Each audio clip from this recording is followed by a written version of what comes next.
see you there. You caught me playing around with my sleigh horses. But I know exactly who you are. You were probably a lot like me when I was a kid. Horse crazy, right? You have all the toys and all the things and all the games and the stickers and the posters and all the things. Because I sure did. And I found myself a lot of times not knowing who the heck to really listen to, trying to get really good advice from different people. And some of it just never felt right. You know, it just didn't, it was either hard to understand when they were talking about having softness and feel, and you just have to like do it for a long time to get the hang of it. You know, I mean, that's really arbitrary and tough, right? Am I right? I mean, that is not easy for anybody. But you know what is easy? And that is like a system, right? If we had a system. So if you think about algebra or English or any subject in school, it has a system, it has a framework, right? It has a bunch of things that you can learn. And once you learn them like the alphabet, then all of a sudden you know the language and you can do the thing and you can read and you can do the math and you can do all of those amazing things. And I'm here to talk to you about positive reinforcement horse training because I can teach it to you. And I think I can do it more fun than anybody else can do it. That's what I think. So I dare you to stick around and listen. Why? Because I'm Dr. Q. I am not only a veterinarian and not only a professional animal trainer, I'm also a crazy horse nerd just like you, who used to wish and dream and just have starry eyes about horses all the time. And then I had a career with horses and spent a lot of time with horses and learned a lot from a lot of different people. And some of it always didn't really feel really great, right? And I did get hurt a lot. And it's like so confusing because different people teach different things, different methods. And you got Pat Pirelli over here, you got Clinton Anderson over there, Warwick Schiller over here, trying to maybe tell you some things about positive reinforcement, and maybe some of that is right. I don't know. All I know is that he's not a certified professional animal trainer through somebody that teaches actual positive reinforcement, because it's a whole system. It's a whole system that all of us professional animal trainers use, right? As whether we're dolphin trainers, orca trainers, dog trainers, horse trainers like Shauna Koresh, she's out there doing the good stuff. And so is Barbara Parks. And these ladies are actually doing it the correct way, the scientific method, right? That's what they're doing. And if you come here to the ResqRanch, if you're lucky enough to be local, we are now having a Thursday night class called the Trailblazers, and it happens right here in this amazing classroom. So not only do we have this really cool space where you can come and we can play games and we jump rope and we hula hoop and we do trivia and we practice some gratitude and we do some exercise and we learn how to about keeping our body safe while we're working with horses. I mean, doesn't that sound really super fun? I mean, if that sounds like fun and that sounds like you, then you definitely want to check out our Trailblazers class, because like there's a window right there and I'm literally looking at 3 horses, not 2, but I'm actually looking at 3 horses that are all in a training session as we speak. I mean, there's not a better place in the world to teach you horse training than to come here and sit in this classroom and I can give you my handouts and we can go through all the things, which are always going to be something like trainer health. We already talked about that. We're always going to be doing some jumping jacks or something. So let's see if I can do it. Okay, let's take a break and see if I can even do jump roping. So the last Trailblazers class we had was actually really cool because we had some people choose to do yoga and some people chose to bash each other with these noodles that are on this table over here, was actually pretty funny because, hey, as long as we're moving our body and having some fun, it's really important because that's a big part of having your mind right for horse training is to be able to do that. So let's see if I can do it, okay? All right, let me try again. Okay, I'm not perfect. Okay, I did it 3 times and my sunglasses are gonna fall off and I'm probably embarrassing myself at this point, and that's okay because I may not be the best at doing jump rope, but I am probably the best at teaching you about positive reinforcement horse training because it is literally the kindest, safest, and most effective way to train horses. So it keeps you really safe. So it feels really good too because it's a lot of fun. And then also it is the fastest because you're usually working on 2 things at once. We call that a push-pull, so you'll learn about that later. And then it's the most effective. We have over 100 years of behavior science, human psychology, social behavior. Ask any psychologist, they'll talk to you about operant conditioning and all of these terms that are just commonplace for actual professional trainers. So next time you're not too sure about what your horse trainer is advising you, maybe you can ask them if they understand anything about operant conditioning. And if they do, then you're probably listening to somebody who can actually help guide you to the right place.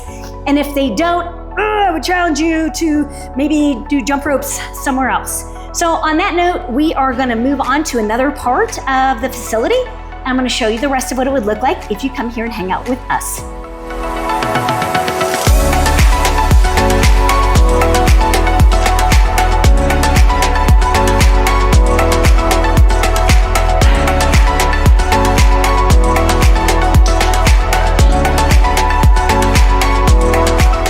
Everybody, so here we are at an actual training session at the ResqRanch. And so what is always going to be the very first thing that you're going to do before you even touch this horse? I mean, before you touch this horse through the fence, I want you to think about my 7-step pre-flight checklist. Okay, this is really important. This could have saved my life. It could have kept me from having a broken arm last year had I actually followed it, but I didn't.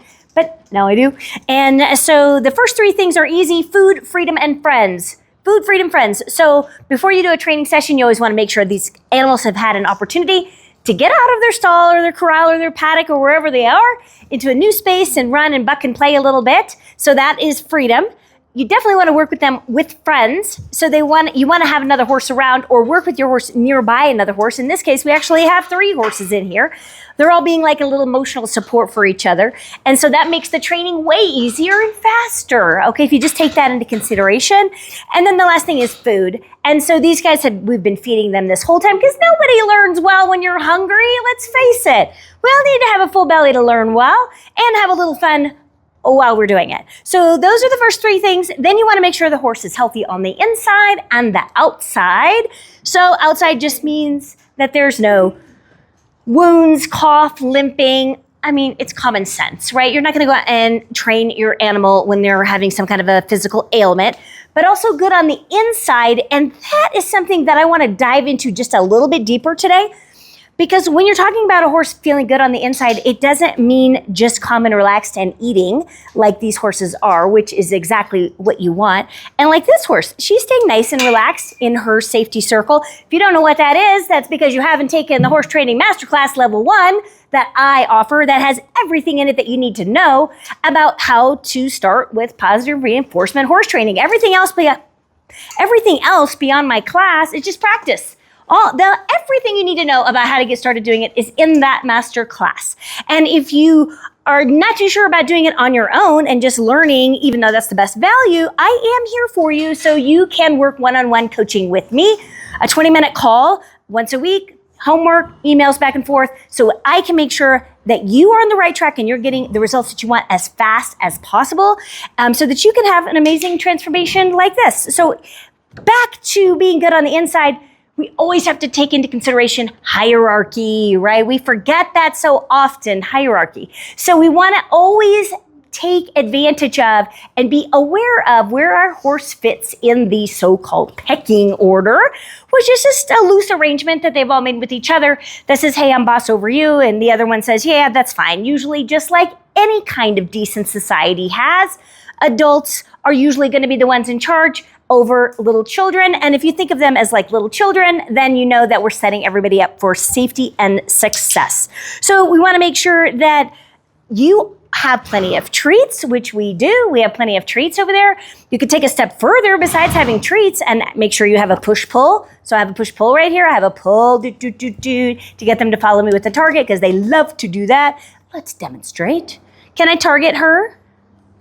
I'll give you 1 second. Let me finish my 4. Oh, they were in the middle of something and I interrupted. So then if I did need a push, which is an opportunity to kind of help a horse maybe not be so much in my personal space until they've learned it, right? They're all learning all the time what is correct personal space and all that. And so this is something that you can use at that time, which is just a spray bottle. This has my DrQ's shoe fly and wound care spray. It's the only thing we use around here. It replaced pretty much all the other products. You know, we don't need any kind of like wound ointment anymore, or SWAT, or Shoshin, or any of those similar kind of products that are good for the mane and tail and keeping flies off and all that, because this one product does all of it. And I just got a testimonial back yesterday that said, and it smells amazing too. So there you go. It works, and it smells great, and it's good for you, and it's organic. Okay, because I don't mess around. Okay, so we've got treats, and then we want to think about our personal trainer mental health. How are you feeling today? How are you feeling today? How are you feeling? Are you feeling good? Are you feeling relaxed? Are you feeling great about how you spent your day? Are you like, oh man, I can't believe the day's almost over. I wish I had done these other things. Well, the day's not over yet. You can still do some of those things. And if you haven't done any kind of exercise or anything to make yourself feel good today, do something nice for yourself. I want you to stop right now and do something nice. So let's just take a deep breath together. That's easy. You can do that, right? We ready?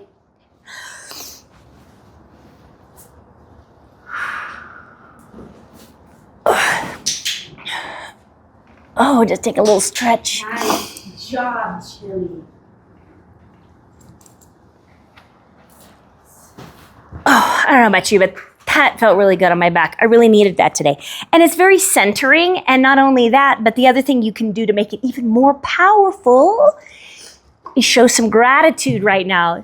What are you grateful for today, Zen? I'm grateful for you, this facility, this horse, Yeah, my family. Yeah, me too. I am grateful for all those things also, and for finally having a videographer here who can help take us to the next level so that people can actually see what it's like around here, and not just me fumbling around with the camera trying to figure out how to show you what we're doing. Okay, so we've gone through the 7-step pre-flight checklist. Chili is begging for some more attention, and so then we're just going to talk a little bit about what kind of things we can try to accomplish today. So, of course, the first thing that we're going to do is groom naked, right? So if you've seen any of my other videos, you know what that means. No, you keep your clothes on, okay? And we're going to keep our clothes on too, all right? But these horses, they're going to be naked, okay? And so you want to watch yourself around them, because if you'll notice right now, what did I talk about in the pre-flight checklist? Horses good on the inside. You have to take into consideration hierarchy, right?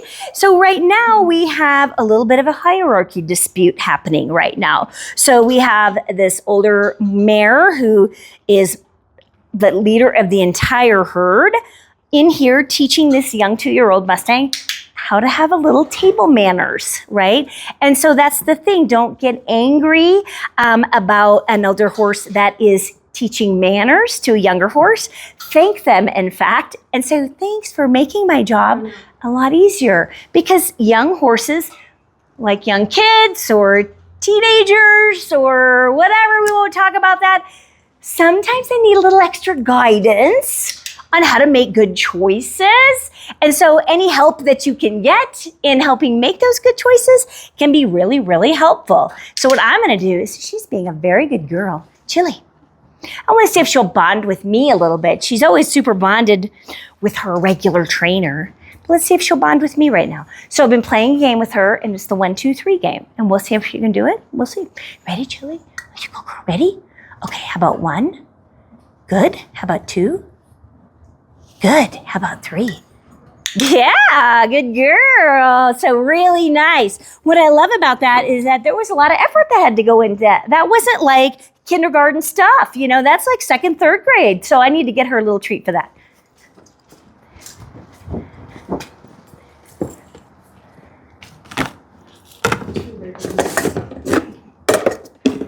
Oh, I know. Here you go.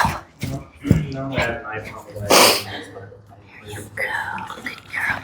Okay, yay, Chili, yay, good girl. So remember from the lessons that we learned in the horse training masterclass, level 1, but it has everything in it that you need to know.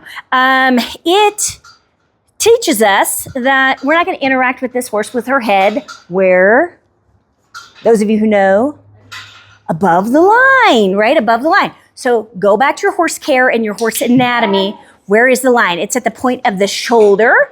So maybe we can insert a diagram or something right here so that people can see what the point of the shoulder actually looks like. So they can use that as a very concrete black and white reference point to evaluating a horse's behavior. There's so many times when people tell you, oh, you have to look at the softness in their eye and the turn of their ear, and you're like turning like crazy, trying to remember all those pictures and images, and it's like, it's so hard, right? It's not like, they don't make it easy for you to figure out what your horse is thinking. But with positive reinforcement, It is easy to think about what your horse is thinking because they're either here or they're not. Good girl. So Chili thinks I'm pretty cool right now.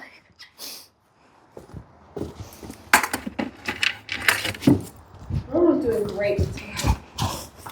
Good. I so appreciate her. And so that's the other thing too, is that we have to ask politely and reward appropriately, right? I mean, she could be doing a lot of other things right now. She could be banging at the door. She could be bothering this other trainer in this training session. She could be bothering this other horse. She could be chewing on the cones. She could be eating hay because we have hay there. She could be taking a drink.